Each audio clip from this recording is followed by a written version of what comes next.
So, with a 25, Kankal hears all of the following.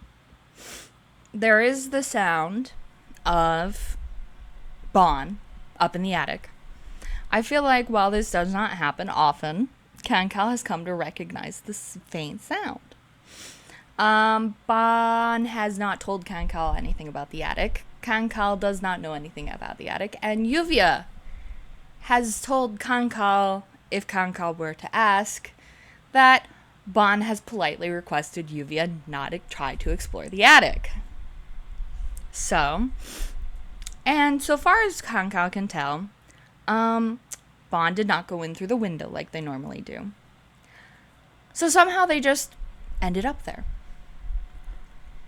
Kankal can try and puzzle this over, but listens to Bon leave the attic. And the familiar sounds of them hopping stairs and heading off isn't exactly surprising. No doubt, for a few minutes, they hear very little as Bon presumably moves to essentially the other side of the house. But all too soon enough, Kankal hears the returning sound of scraping talons on the floor. There is a slight change to Bon's gait, though. One that, again, no doubt piques Kankal's interest, as Bon none too subtly does their usual, I'm going to essentially kick down the door. Bon loves doing that whenever they feel the urge to be particularly dramatic. I feel like what it actually is, though, is Bon lifts up one of their feet and twists the doorknob open and then essentially pushes the door open really fast with their leg. So it just seems like they're slamming the door open because they technically are, but they aren't slamming it out of the lock and stuff. And it also lets them test to see if the door is locked. Was the door locked? No. Okay. So the door comically does the whole slam puff. And Bon strides in. And they're carrying Jester's painting.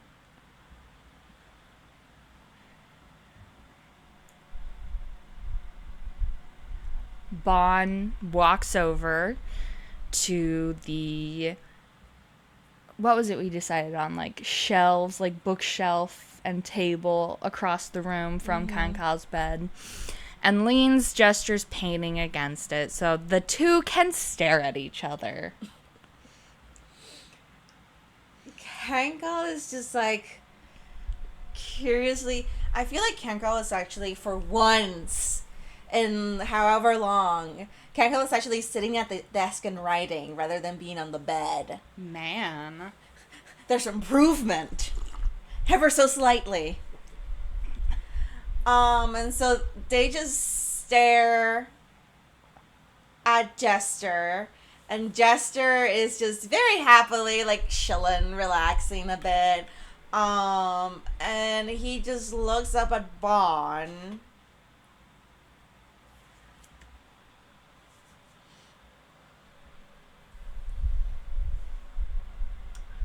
What is the occasion? I'm so glad you asked. Bon looks a little dusty, but it looks like they've changed their clothes from presumably whatever it was they were wearing before, because there are like slight stripes of like dust on the clothes, but they're not covered like some that is in their feathers.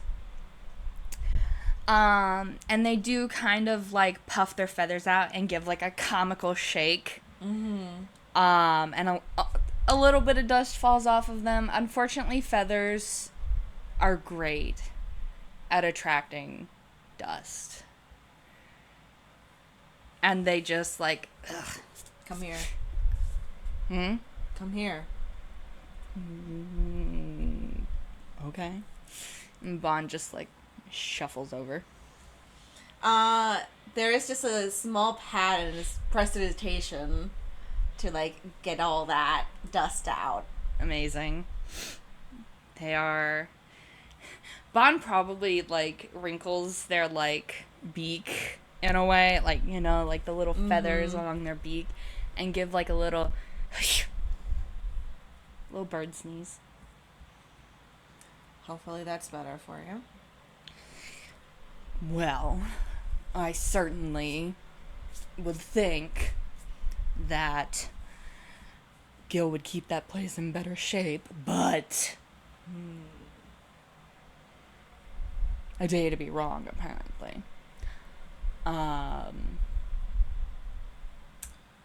He doesn't seem the type to Well, clean up too much.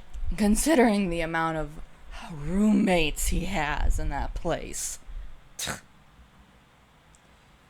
They're not really good at cleaning, I will say that. Except for the one. There is one that does clean really well.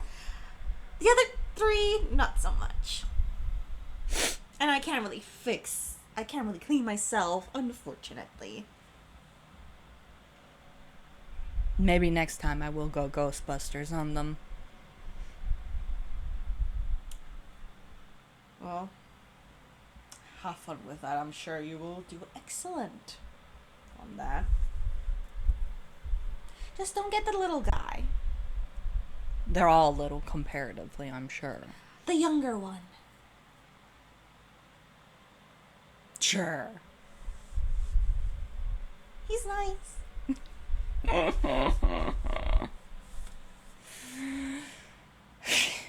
So, the occasion. The occasion. Well, I would like some particular information. And between the two of you, I'm sure I could formulate a very comprehensive picture. Okay. Bond's gonna go to the end of Kankal's bed where they keep like a stool chair thing. Mm-hmm. And they're gonna drag it across the floor. The amount of disrespect Bond has for these floors, I need you to know. They're gonna drag him across the floor and kind of complete this triangular of stupid. I'll just go with. I was trying to think of a word that started with T, but it wasn't coming fast enough. I can't go and just slowly turn the chair to, like, you know, Face the other two. Better. Bon will like turn the stool around and straddle it.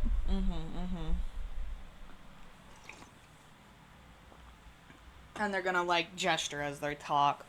They're gonna be like, okay, so Kankal, you'll know this, but Jester, this will probably be somewhat news to you.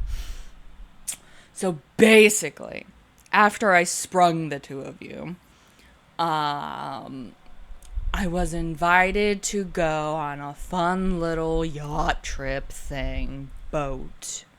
Kankal is doing, like, fun Quotations at Jester. Without Bon, like... Yeah. Because I feel like Bon is paying more attention to Jester. Yeah. And on this awful, terrible, no good boat, there was a rich fuck. And he had apparently commissioned my former mentor. You would know them as Harley Thornbury. Oh! Oh! Yeah. So he had commissioned them to make him 3 darling little children who were sprung forth from paintings like a terrible little opposite to you. Oh. Oh. Yeah. Why do you always do all the fun stuff without me? I would have loved to have brought you, but unfortunately, they decided to kill him. and hid the murder weapon in one of the paintings. And it was a whole kit and caboodle. Good for them. Honestly, I don't blame them. So I can give you the full deets another time. Okay. But the intriguing part is so apparently my teacher could spawn toons out of paintings. And A, I was not informed of this. And B, darling Jester, I am not quite so a fool to think I don't recognize a similar art style. Well, I didn't quite expect... Well, it's a popular enough art style as it is due to the popularity of your mentor. Uh-huh. He's like dead, right? I wish. Oh, okay. On a legal standing, Harley Thornberry is very dead. Murdered in this very house. Quite awful, really. Oh, this is the... Okay. Okay. Very dead. Very... Super dead. Legally dead. Very legally super dead. Okay. Interesting. That's fun. That's good to know. Actually, it's actually kind of neat that this is the place. I've never actually been in here myself, I will say. Well, what do you want to know? I suppose we can start there. Well, ideally, I would love to know every nitty-gritty detail, but I know... Don't have all day. You can ask them any time, place. I'm sure they'll be happy to share. Well, I'm sure I can give you a full tour, the story, the hot gossip I know you're intensely ravenous for. I would love that. But in exchange... I get to share my own hot goss. Exactly. Okay. Well, I was not always a painting. I think that is much clearer, right? Yes. Okay, good. I didn't want to... Oh, surprise! You found me. Yeah, no.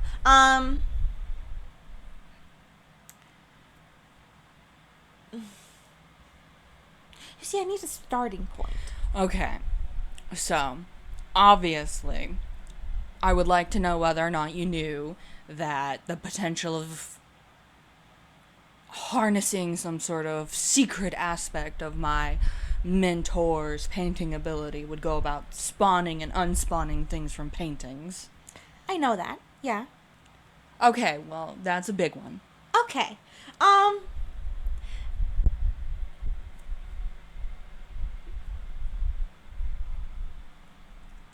For context, there is a grimace smile and I've got all of my fingers spread and I'm bouncing them against each other as I'm trying to think. Yeah. Jester is just in the very much oh boy, of trying to find a good point of anything, really. So, my brother used to work with your mentor.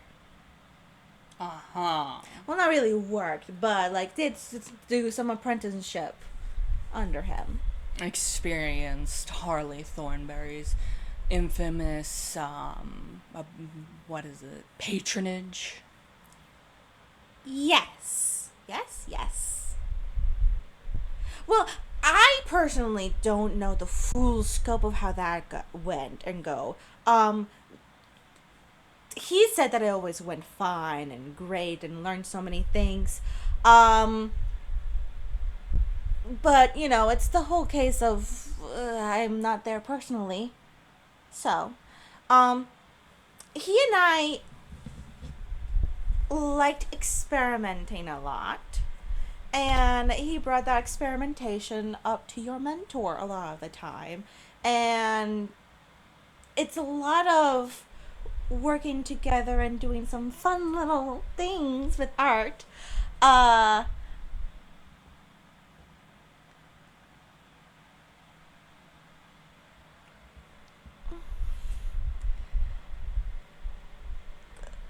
So we did some fun little experimenting with that, and I kind of knew a little bit of how to I was not expecting a whole person, though.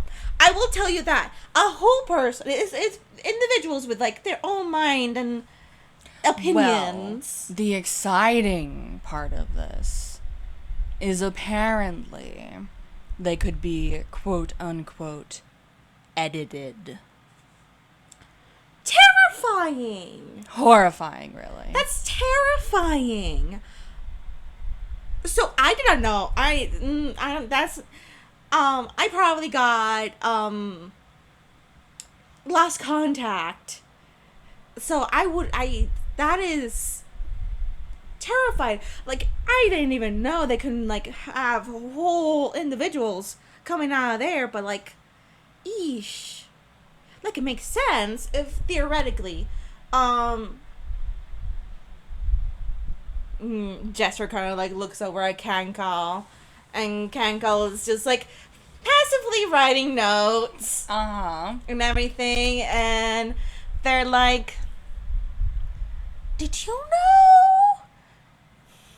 And Kankal is like, I had an idea. I mean, it's not too hard of a cognitive leap.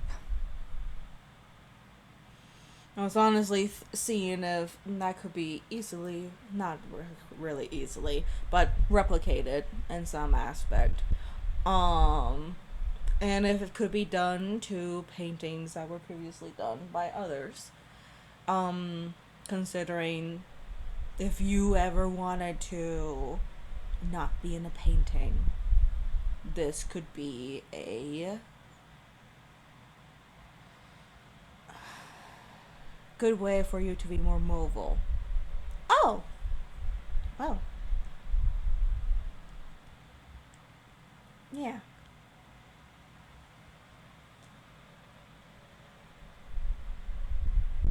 Yeah.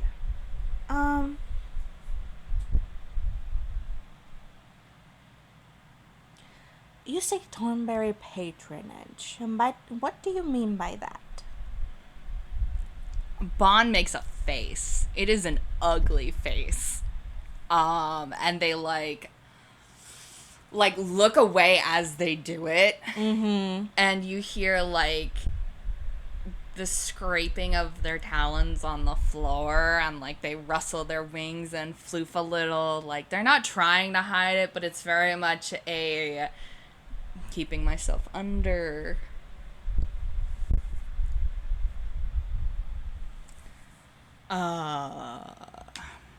So there was a time when obviously the Thornberry patronage was more common. Lots of little school there's a guild, it's a whole thing. Mm-hmm. I knew of them. Yes. Well, a lot of the on the surface guys, the in the office, in the, they're perfectly normal people. The process is perfectly normal and fine and dandy. But, Harley developed a particular taste for helping the downtrodden and gifted. People who slipped in the cracks or were being in unfortunate scenarios, especially the kind that Toon can get into. And Harley would help them. And teach them. And sometimes later, after they had left the delicate winged protection of Harley, they would come a-knocking and offer a job or a chance to repay this debt incurred. And so Harley had a little bit of a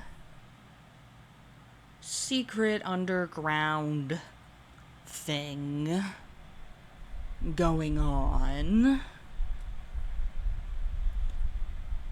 Which is why I don't exactly look upon the patronage concept very fondly. Yeah. I wouldn't either if I knew all that. So, the less said about it, better. But that is in part how I met Harley. And part of why we're gathered here today. Because obviously I wasn't informed of such things and was quite shocked to uncover it. And would like perhaps to indulge in some conceptualizing in how to turn this into Kankal's current situation to our advantage. Oh, well. I don't know about living things, but I know how to do some non-living things. Popping in and out. But since there is confirmation that basically anything can happen, really, if you know the right tools and things, I'm sure we can brainstorm something up. Awesome. I'll go get my notes. And maybe start a pot of coffee. And yeah, I'll grab some of the other stuff. I'll be right back then. The two of you can play nice and catch up, or I don't know, secretly plot my imminent demise. Whatever. I'll be back. Have fun! And Bon gets up and kind of just meanders out of the room. You hear their footsteps going away as they go towards the other half of the house. Jester kind of lazily, kind of do a sitting down motion, and there's a wall, kind of like a stone wall appearing behind them, as they kind of sit and hand and cheek, legs swinging, looking at Kankal, as Kankal is pointedly not looking at them. So, it's been a hot minute.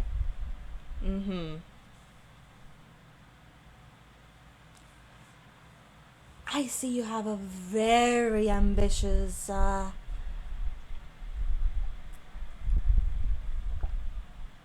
acquaintance, friend. Could say that. You could say something like that. Trying to use paintings for your little conundrum is pretty smart.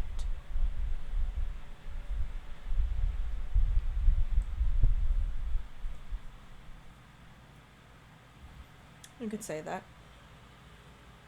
It's definitely a thought. You seem to be doing better.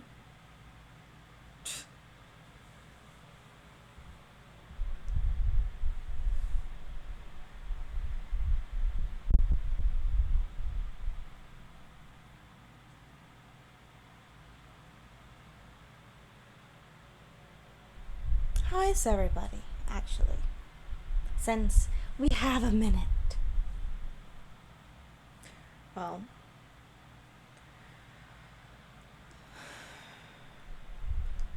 Obstrad and Ostrahat just need a few more fixes before they're free to go wherever they want. Particularly doing some upgrades on Ostrahat, so that they have a better look that is more fitting to what she desires. Obstaprad is doing well, making them have a rundown of a few items so that if anything else catastrophic happens, they have something to go off by. Yuvia? She's not in here right now, but she has been here. She's been here.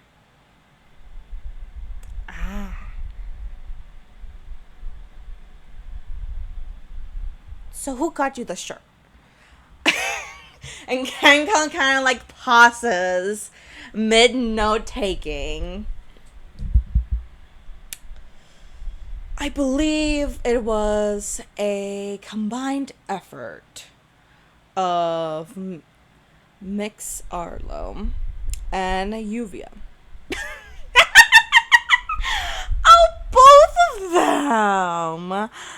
I see that she has found a great friend with a great sense of humor then. One could say that. Oh, one could say that. Oh, that's great. I'm glad to see them getting along so well. Any word from Annabelle, actually? Not as far as I know. Hopefully, she has found her own life and business. Oh, she's a smart cookie. I'm sure she'll do fine out there in the great wide world. Oh, I hope everyone else is doing well, too.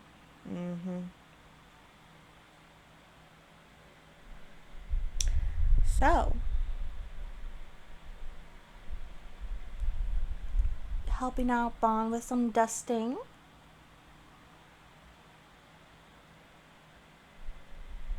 You know, I don't really see you do that often. It was the most effective way to have them not spread dust all over the room. Aha! Okay.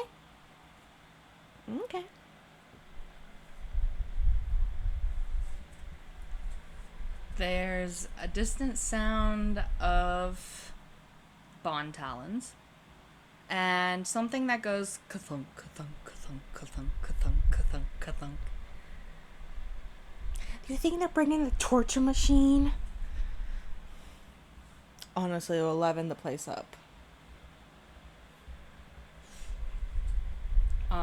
the kathunking stops, and Bond's feet fade.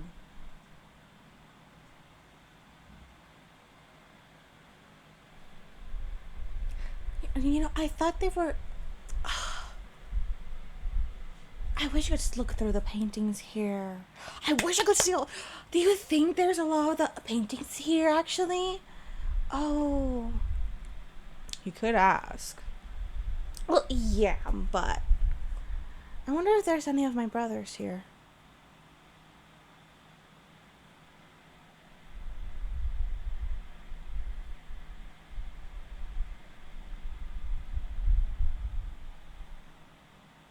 Do you think there's any of yours? Well, I don't know. It's not like I did too many of them back in the day. Where do you think they're going? What is with that noise? Where are they? It's better to not ask questions. I mean, you could look. Are you that curious? Oh, doctor, please. I am dying to know. And this is why I have you be able to look through everything. And Kankal kind of like puts the notes aside, listens a little bit for any foot talons. Nope. Nothing.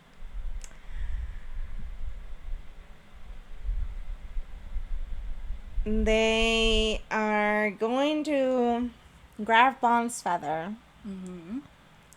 That they have been basically they have made into like a quill, like an actual writing utensil. And they're gonna cast scrying. Mm-hmm. And I'm pretty. Let me look at scrying. Mm-hmm.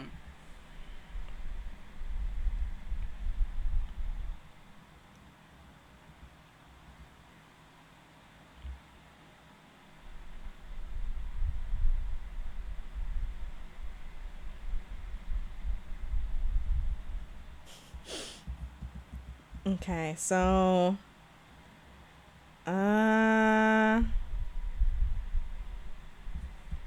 Do you want me to look it up?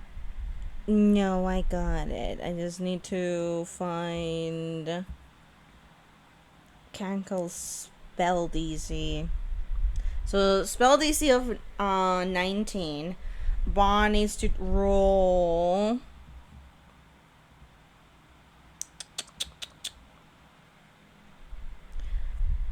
with save with a -10 modifier.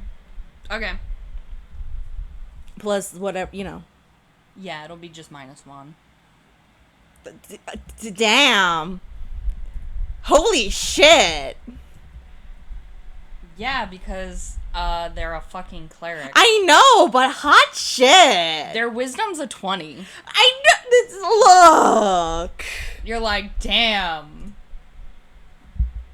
Oh So they got a nat 20, my god. which puts them at 19. And if we follow the rules of meets it, beats Beats it.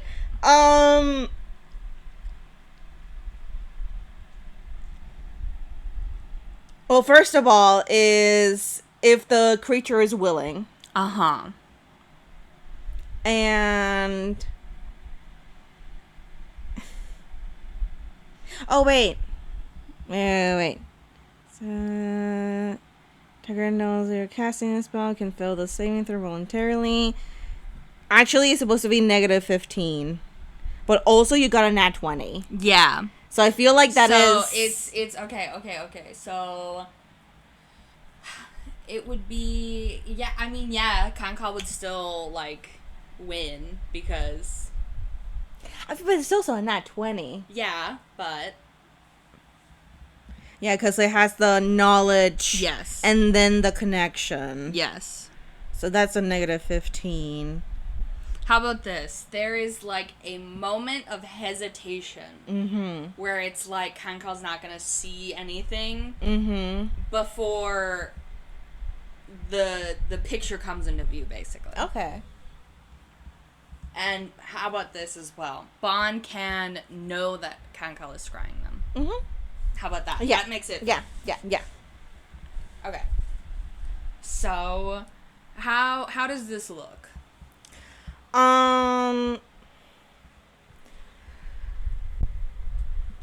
So for Jester, it'll be Kankal holding the feather and closing his eyes. And that outline of gold that forms into an eye kind of appears onto the feather. And probably right behind Bon, there appears that golden outline of an eye. Which kind of like opens up and looks around. So Bon is standing in a kitchenette that looks very similar to if Kankal's seen any of the other little kitchens. This one is a lot smaller than a lot of the other ones Kankal has seen. And Bon is making hot water for coffee. And Kankal, like, sees this and then sees Bon's head turn to look directly at Kankal's, the eye. And Bon just stares at it for a moment. It stares back. I mean, yeah. Before they go back to making a pot of coffee. It looks like they're boiling water, and there is some sort of like fancy series of filters and stuff that they are just heaping coffee grounds into carelessly. And there's like 3 different things of coffee grounds open. And like one of them looks really shitty. One of them looks super expensive, and one of them just looks like run-of-the-mill coffee. Any obvious sign of what the fuck can thunk? No.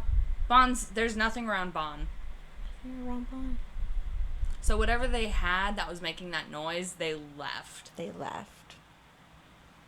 Fascinating. Kankal can just like relay all this back to Jester. And Jester is like, that's it? And Kankal's like, I can't control what the bird is doing. I was hoping for something juicy. Well, that's all you're going to get right now.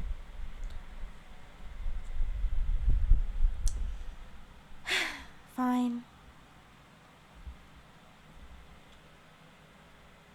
They're going to be a bit. I wonder if they're going to mix all of those coffees up together. Do you think they're going to taste test them? I don't know. That might be the scarier part. I can't really get a good read on them. Oh. Dr. Kankal can't get a read of somebody for once. That's fun. That's juicy. Haha. How long are you going to be staying here? Well, however long Bon Arlo is going to be needing me here for. So, I don't know. Not like I can ask. I can always ask really, really niceies to, be put somewhere else. But, it's not like I have much of an option, unfortunately. That's the real kicker on that, huh? Uh-huh.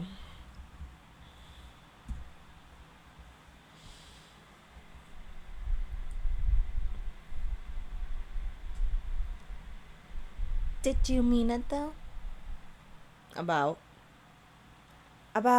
Potentially... Well, being able to make a person out of painting, if that could be applicable. Well, if this Harley can make somebody out of just plain old paint, well, it wouldn't be plain old, would it? No, it wouldn't be. At least, it depends on the technique, actually. Well, if he could do it, I'm sure we can figure something out for you. I mean, we wouldn't be making an individual out of paint. We'll just be taking the individual that was put in to the frame out in a different way. It's a bit of multitude of process. Yeah. It would be fun being a toon. I mean, technically, would it be qualified as a toon? Gray area. Yeah. A toon and walking around. tuning things. Tuning things? Walking around. Just like how I look. Yeah, no one will recognize you. Well, honestly, no one would to begin with. I'm not... It was my brother who was more in the light. And even then, not so much. Well, I hope more. I hope more, but, you know. Little me, though? Mm-mm.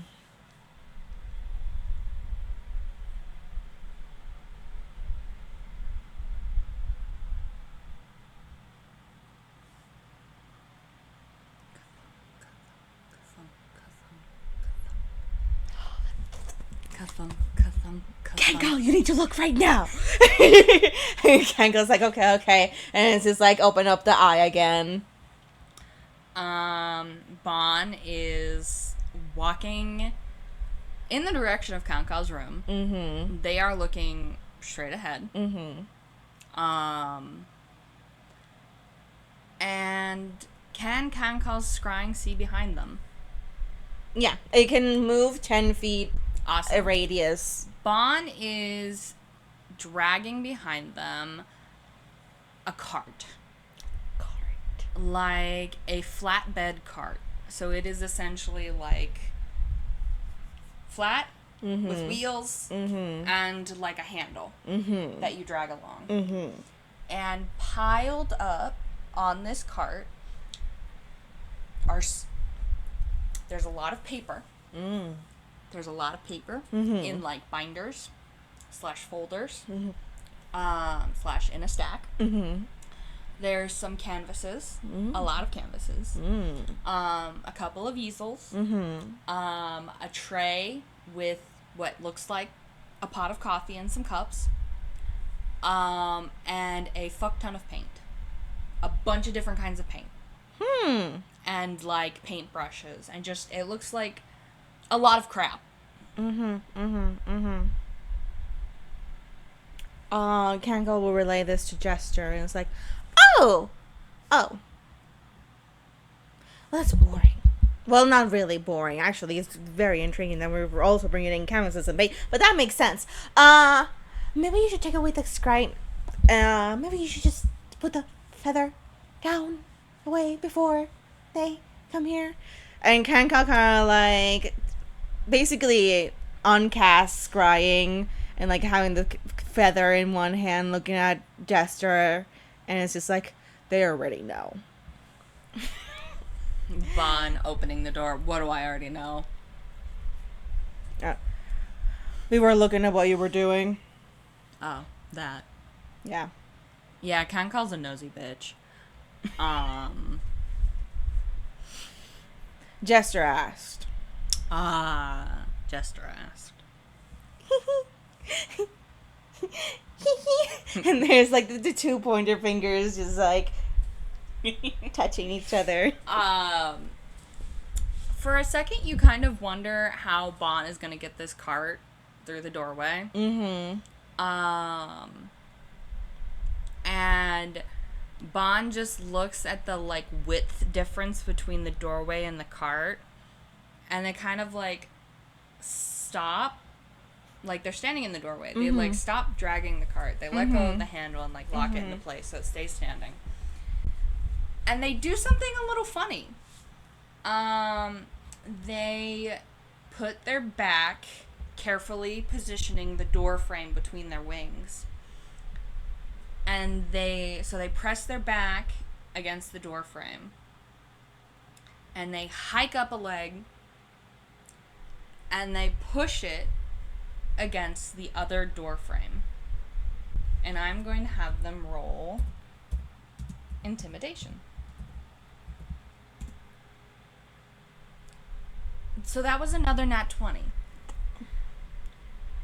I promise I'm rolling d20s. Yeah, I can confirm.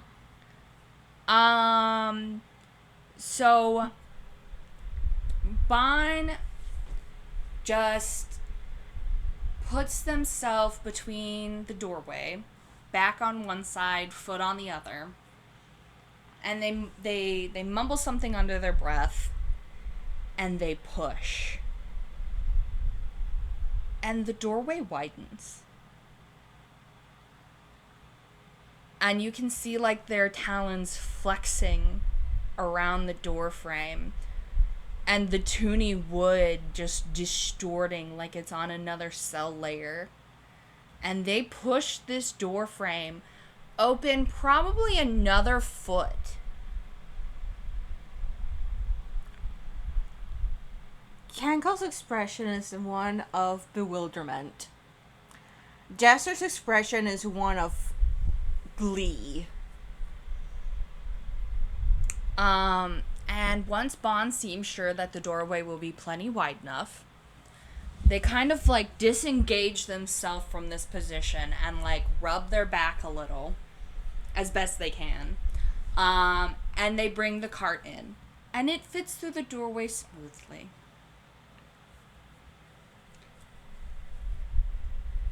And they just kind of bring it around parallel park to the bed.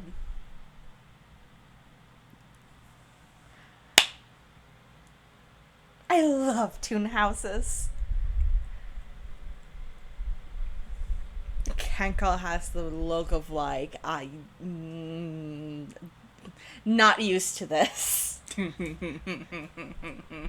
And looks down and grabs their notes again and starts writing again. Bon starts unpacking a bunch of the shit onto Kankal's bed.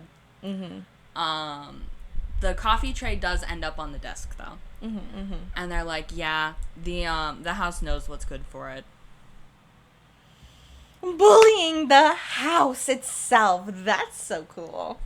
You've already seen me do it before. At Gil's place. Oh! I thought that was more general to the ghosts. Both. Ghosts are just easier to manipulate than houses. Oh, fair enough. But I needed the door open wider. And you got it done. And I got it done. Good job. Thank you. So, Bon leans over, and you see them, like, brace themselves as they go to pick up this, like, 3-foot tall stack of papers and binders and what looks like notes. Some of them have, like, pieces of string taped to them that wherever Bond took them from, they didn't bother taking the string off. So it's just kind of like looping back and around and like a little tangled. And they pick it up with a great big heft. And they go, ugh. And then they just like put it on the chair they had been using. And they're like, okay. So, I have not yet compiled a notarized list of relevant questions. But, based on my research, I have a few. You have Kankal's attention, and Jester is just like, ooh. And so Bond starts, like, going through this pile before they have, like, a third of it, like, held up against their chest, and they pull out this, like, 5 pages of paper that have been stapled together, and they, like, work it out, and then hold it up, and, like, thud the rest of the papers down, and they start, like, leaning a little scary looking, this pile. And they, like, hold up the pieces of paper triumphantly. And they're like, okay, so I may have stolen this, but it doesn't matter because it's mine now. So, according to what you've told me, Kankal, and what I've seen, and what I've gathered, is, first of all, Cell's bad. Cell's very bad and dying. Obviously. And I am wondering, particularly to start this little jam sesh out, as the kids say, if living thing can be put in painting, can it be multiplied? Because I've seen you move through paintings, right? And affect them. Yes. So could you theoretically take a cell or a sample and multiply it in the painting and then take them out? And A, see if it's changed in its quantity or quality throughout the multiplying process, and B, if it would continue to still be viable, say to use a blood sample, if you could infuse it back into the person it was originally sampled from and still have it work without side effects.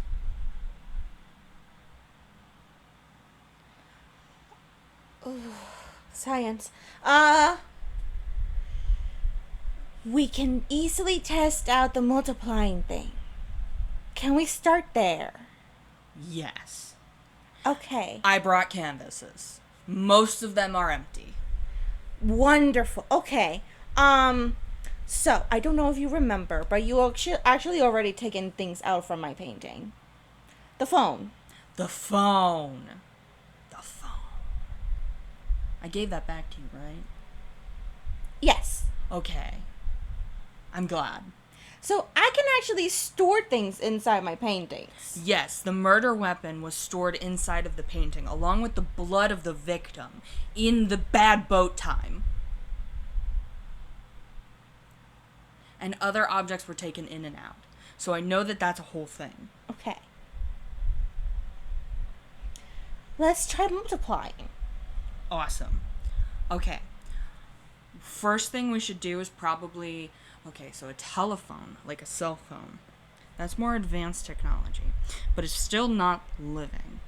So, ideally, we will want something like a piece of fruit or something like that. And see how... What do you suggest? Kankal. Just like a cat. Mm-hmm.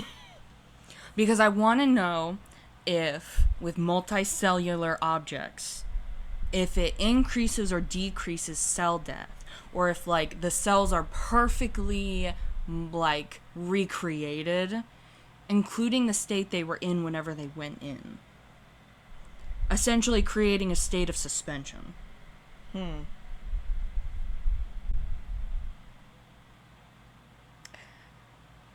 I wouldn't know the answer to that. We've never tried putting in an actual person without doing some finagling into it.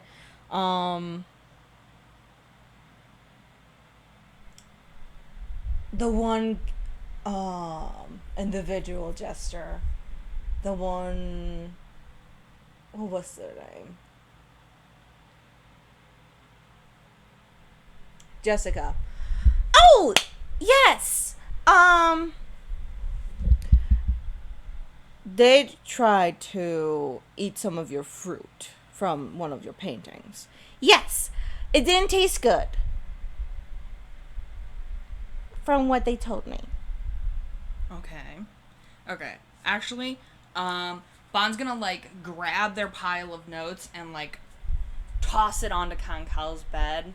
And then, like, flip through everything that's, like, half scattered and pull out, like a clipboard. Mm-hmm. And it's got, like, a bunch of blank pieces of, like, paper on it and stuff. Mm-hmm. And they're, like, Kankal pen. Kankal kind of, like, digs, like, gets... Okay, so I'm thinking there's a couple of things that we need to establish first. What your painting is made out of. Mine, fresco. Fresco. Plus some other things. Okay, so that's like egg whites and shit, yes. Right? Right. Okay. So first off, the paintings I encountered were like oil. Okay? So clearly it isn't necessarily limited to what it is painted in.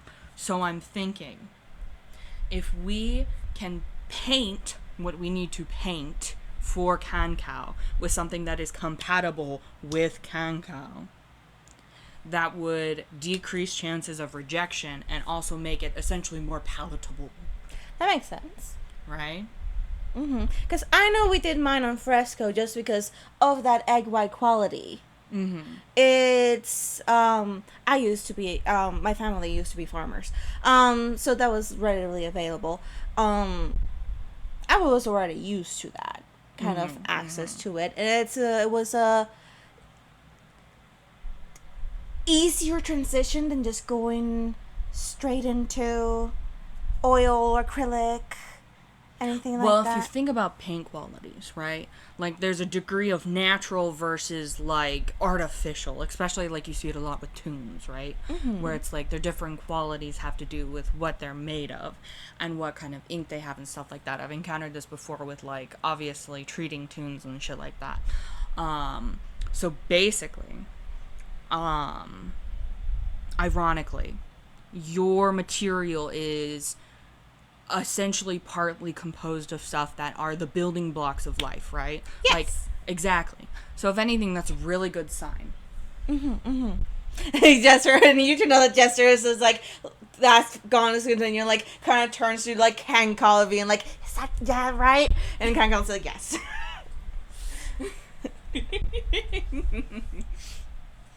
And Bon is like, you see them, like, they are writing, and, like, it is very impatient writing. They look like they're half ready to just start writing with the claws, with how, like, fast it seems like their brain is moving. Like, they're really getting charged up. And they're like, okay, so, I was thinking, we take samples from Kankal, or, like, I've been contemplating it, because I've been thinking about it a lot. Because Kankal, you mentioned you're from, like, a place that's based off of, like, sulfur, right? Yes. Right. Cool. So, commonly in painting, lapis lazuli is partly composed of sulfur. And similar materials used in painting, including this, like, black dye crap. I've been doing a lot of research, reaching out to a lot of contacts, figuring out what degree is, like, sulfur versus X other material, blah, blah, blah. I was thinking we could do an allergy panel, essentially based off the samples I'm working on making. Those are in the other room because I wasn't sure if they were ready yet, and I didn't want to, like, get too ahead of myself, especially because we could find something different through talking to you, because obviously I didn't know if there was anything super cool and special you guys had. But basically I was thinking if we could do an allergy test essentially and find what was the most, like, least reactive towards Kankal's specific biology, especially because of the unethical science and the mixing and the blah blah blah. That would be a great step, and in order to essentially creating an artificial ink that we could either use for blood transfusions, or my ultimate goal is if body bad and cell death is occurring at a rate that causes the organ failure, we just need to start. Obviously, the short-term solution would be to just replace the organs continuously, right? Like Kankal's been doing. But if we can figure out a way to stop the cell death from occurring at an accelerated rate, then we could stop the problem in its tracks and give all of the other organs that Kankal currently has a chance to either adapt and heal and continue to work, or give them more time for us to find a way to source those organs. They're smart. And I like this line of thinking.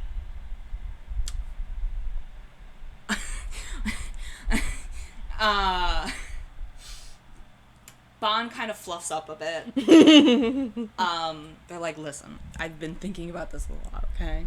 I've had a lot of stressful, sleepless hours, blah, blah, blah, blah, blah. But that's what I've been working on. That's the current working theory.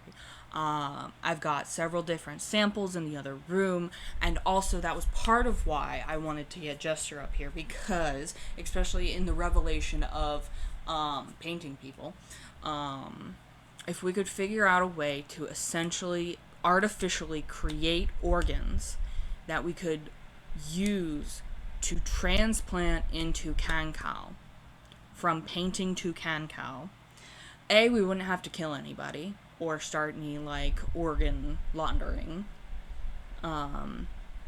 which is very menacing. I know you both know. Too much work. And B, it would be fresh.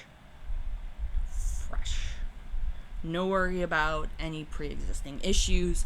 It is the blankest, easiest way to just cut out a lot of the middlemen. And with aspects of me already being tuned, I feel like that the painting wise wouldn't be too bad of a compatibility issue. Exactly. I've been thinking about potentially using other methods, like obviously Hausen, or even using on cell paper, like they do with cell-based tunes, like the rubber hose and stuff. But I figured painting would be a good place to start, because you've already done stuff like that with Jester, and we all have sort of that baseline history to work with, and if it doesn't work, then we can start branching out to those other methods. We can also use a combination of methods too. Exactly. So, this does unfortunately likely mean that in order to establish a baseline, we'll need a few samples, including of your bone marrow, which hurts.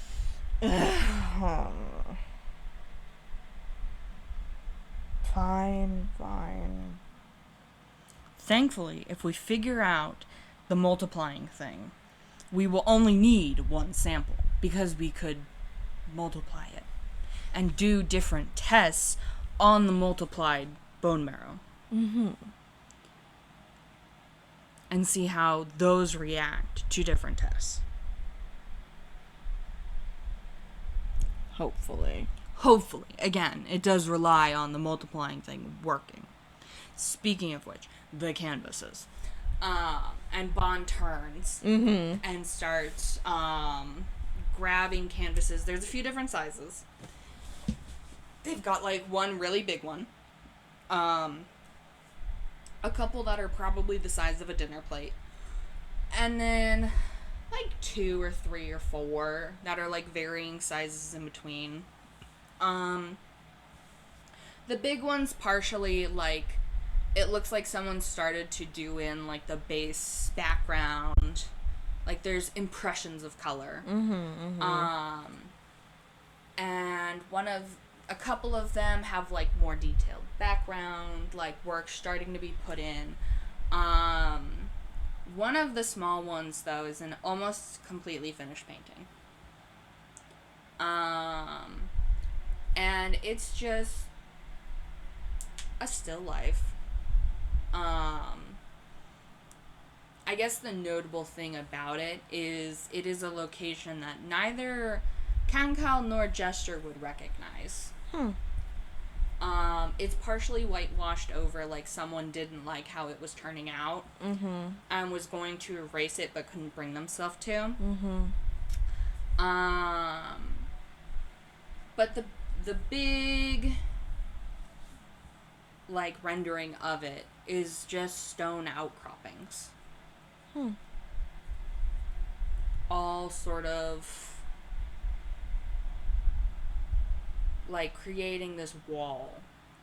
But there's a purposefulness to it that either of them could roll, like, an insight or, like, something to see if they could figure it out. Sure. As Bon is, like, leaning them up against the bed and, like, the chair and, like, the desk and shit like that.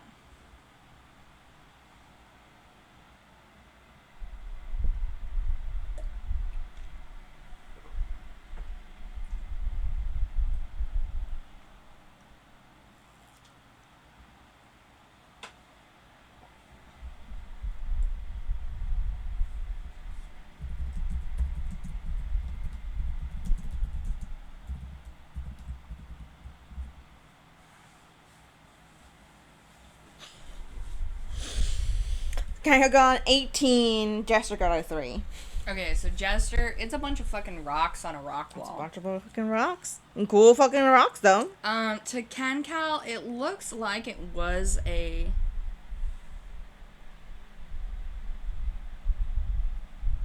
Bitch, that was my Dr. Pepper.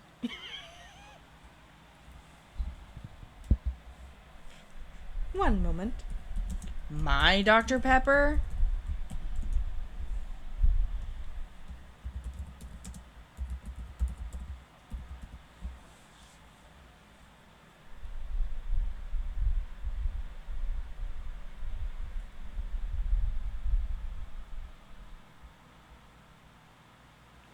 You very quietly, bitch. My Docky Pepper? But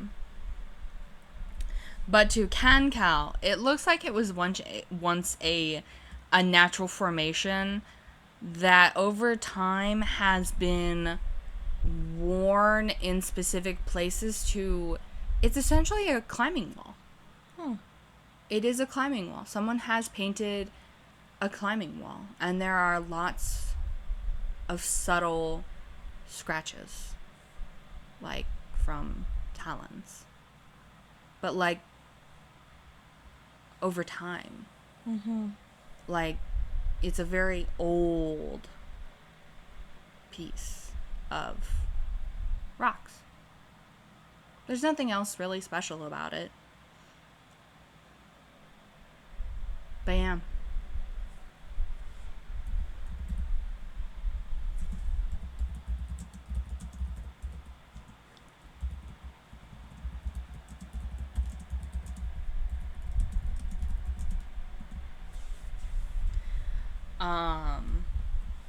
And Bon just kind of, like, lays them all out and is like, okay, this one is oil, this one's acrylic, this one's, like, I think a watercolor, just whatever. So I don't know how this works. Well, it doesn't matter. It's not my original painting. But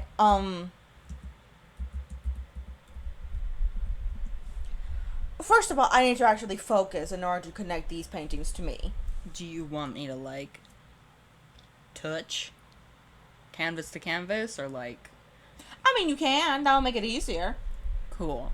Bon's gonna, like, drag all the paintings over. And just kind of, like, haphazardly, like, lean them against Jester's, like, frame and canvas. Like, okay, get infecting. And Jester kind of like crouches down and like looking at there is nothing else really that seems to be going Just on. thinking. Yeah, but it's just like looking at Kankal just like very amusively looking up from like their own note taking and such. It's going to take a bit. Oh, okay. Do you want to look at my stem cell research page? Yes. Okay. Bon goes over to the bed and starts like leafing through the piles. There's like a couple of like academic journals in there. Like I think there's a textbook in there. Kankal very curiously like looking over. There's just a bunch of it's just a bunch of stuff. And Bon pulls out like a thin little booklet. And they hand it to Kankal and they're like, okay, I had to copy everything by hand. But that's the current amount of stem cell research that I was able to access of unethical origin.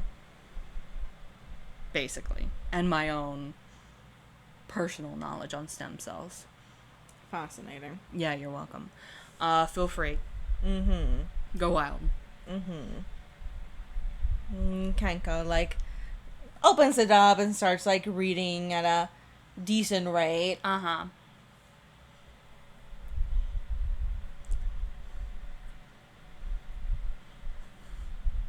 Bon's super patient. They're super patient. They kind of like... Where did you learn about stem cells and your own experiences? From childhood. I'm kind of a grave cleric. You know, bones. Well, typically, stem cells is not a thing that is really researched on in this planet, I noticed. So I wasn't sure if the planes were any different. Well, we're kind of built different. Specifically because our specialty is dead people. And like dying people. And so it's the whole like when birds break bones, trying to have them heal the best way. And then, you know, you get into marrow, and then it's the whole what is marrow made of, and then it's the whole some birds are really good at looking at small stuff, and then like the basic idea of microscopes of like sort of like equalizing that. But then if you have birds who are real good at looking at small stuff, look through that, then they can see things even smaller. And then you get down into shit like cells and the stem cells, and then you kind of work that way back up of if this thing look bad, then the rest of the pot's kind of bad, and then you got to figure out how to like unbad that. I'm impressed. Bon just kind of gives a thumbs up.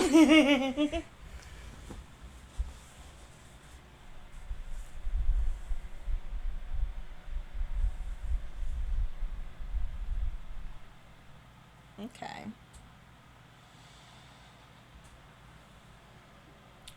Toonkind stem cells seems to be the more interesting. It's complicated. It is the short answer, right? Because the long answer is like technically toons don't necessarily have stem cells, but then it's also like technically they do because they're living things, but also they're made of magic. So, but then it's like they have analogous things, right? Like cell sheet, what their cell sheet is made of and crap like that. And you can find things that are analogous.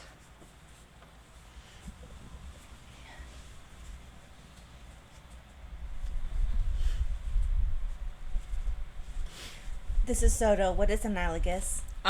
Basically it means the same thing. Okay. So it's like a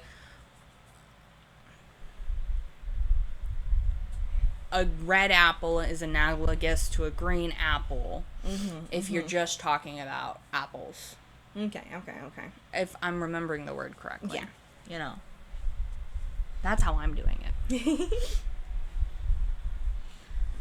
Well, it really it also just depends on the mentality of the tune in itself.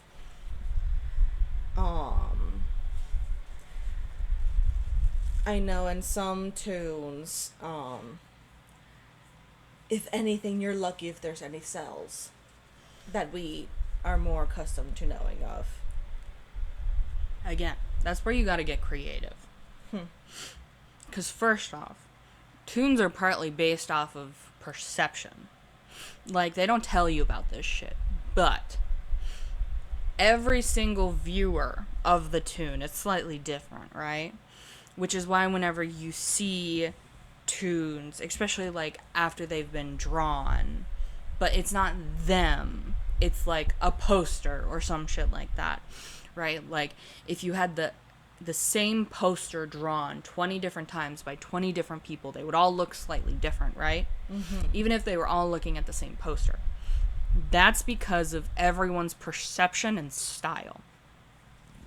So if you can mildly influence that, and I don't know the ethics of that, but we're kind of past ethics here. Yes.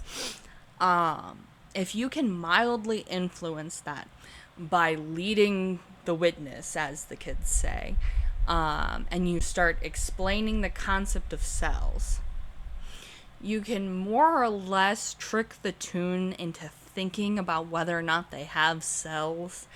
And then in response, their body will sometimes make something like cells that you can look at. It's not a perfect science. I haven't tried that.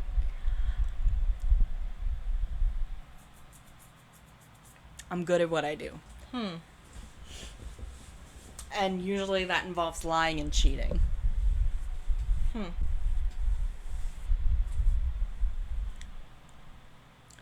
Well,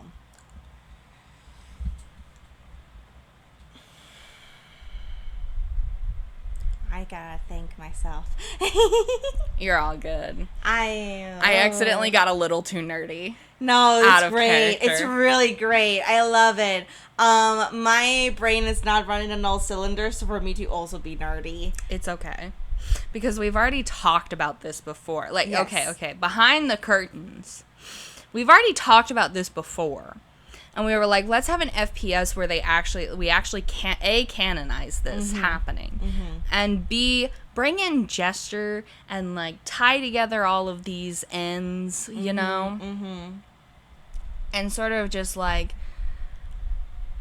bow it all together. Nice and neat. So you guys actually know what's going on behind all Exactly. this shenanigans. Exactly. And we can always do a part 2 because it's like, it's been an hour and 20 minutes almost.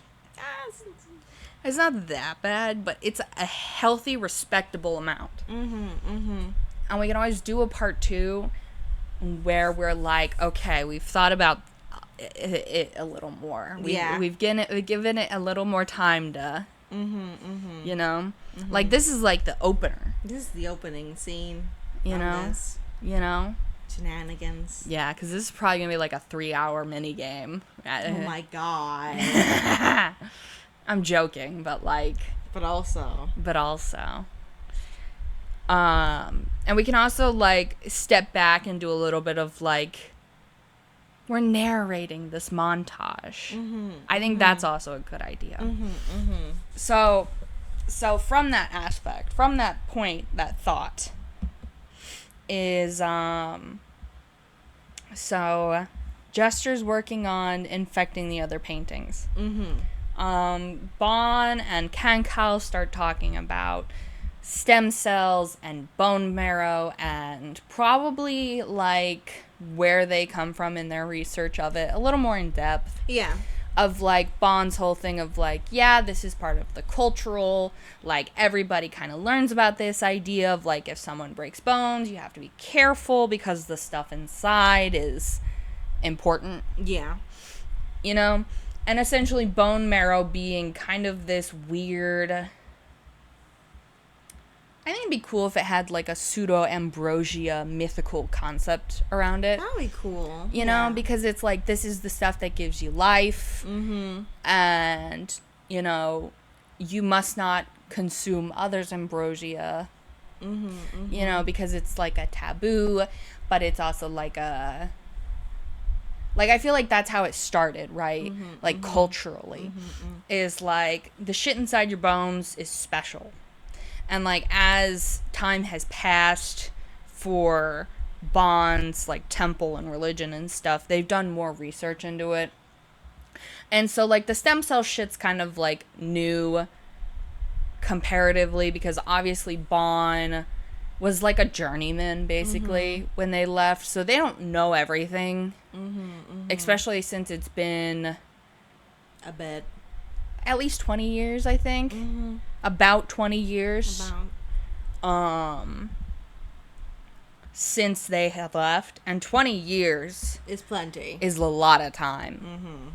And so...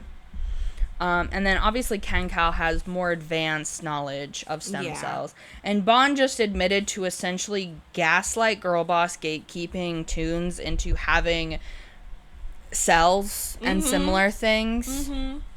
Which honestly I think is such a fun concept. Making it up here and now, canonizing this concept. I feel like Bond would be one of the only people to do such a thing. You know? Yeah.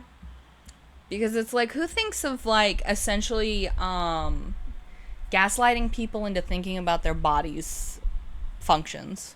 I feel not enough people do that. Not enough people do that. But I feel like that will be a really big thing that can definitely happen with Toons. Yeah. Because it's all... Yeah. Yeah. And obviously Bond knows a lot about different Toon diseases. And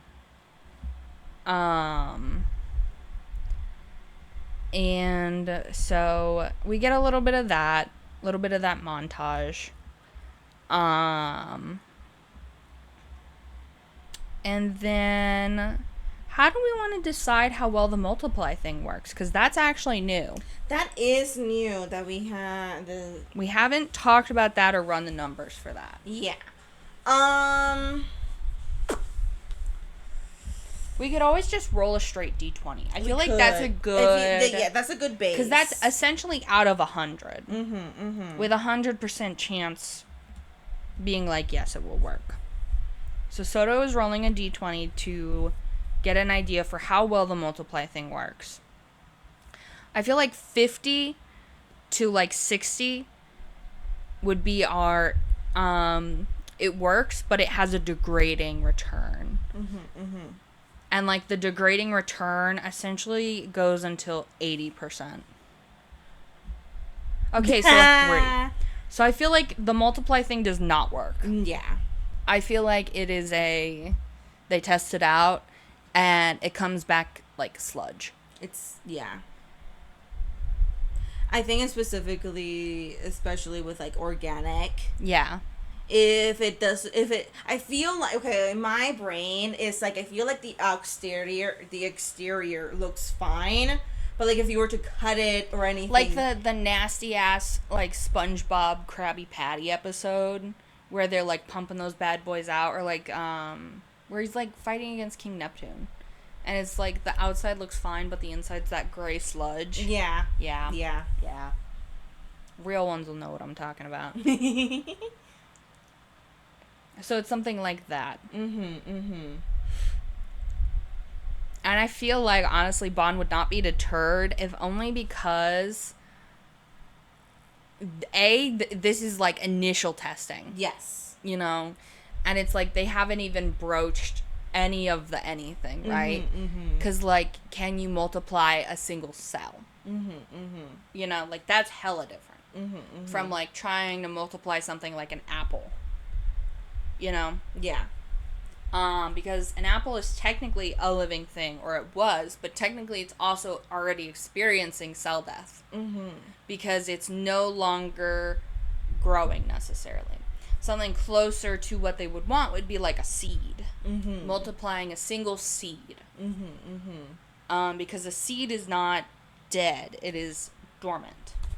So do we want to try rolling for multiplying like something like a single seed? Following the same percentage logic. Okay, 14. That's better. I have to think of what 14 is. So we would multiply it times 5 to get the percentage. So it would be 70. So that's not bad. That's not bad. You're still getting the degrading return, but again, this is initial testing. Yes. This is bare bone testing too. Yeah, like they're not adding anything. Yeah, they're not essentially trying to improve the odds. Yeah. This is raw dog. Raw dog in it. So a seed is something that is dormant. Obviously, doing a living thing is a little bit. We could try a plant. Plants. I feel like a plant would be yeah. Yeah. So I feel like we achieve like a momentary pause as Bon goes like, all right, I'm going to go unearth something from the garden. I'll be right back. And like goes out the window or some shit. Listen, they're doing science. So let's roll for a plant. A 6. Okay. Not as bad as an apple. It's still the whole multicellular. It's gotten complex. Yes. It's doing active processes. So, a seed. A seed is a dormant. It still contains potential energy. So, I mean, it'll make sense because in the painting it's a stasis, right? Yeah. So if things are actively undergoing certain processes, trying to put it in stasis would probably make all of the things happen at once. So it's like living and dying at the same time. And then it makes sense for it to become mush. Yeah. But a seed is like, it can be undisturbed for a long time. So it's about that potential energy. Yeah. And like the stability of something. I feel like a cell could work. Like a single cell, depending.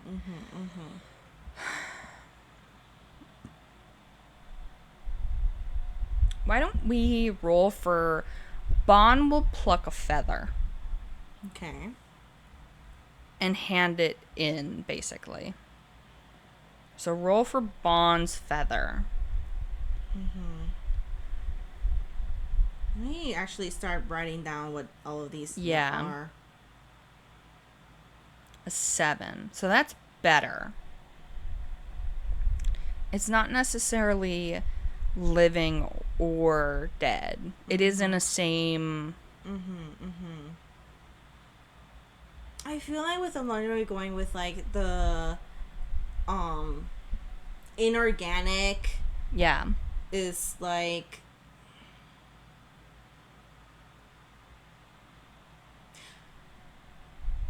I feel like putting in a thought of like shame, because we're doing all this very scientifically and methical, right? Yeah. Putting in the thought of like, why don't we work with tune logic within it? Because Jester's phone worked just fine even though it was not connected to anything. That's fair. That is fair. Who do you think brings that up? Because it's not going to be Bon. Jester, maybe? Jester, maybe. Yeah. Because I feel like Bon and Kankal are... Yeah. Science-y. Jester's just like looking at all this stuff is like... Guys. So, I know we're doing all the calculating things, but also... This is tune things. This is tune things. This is tune things.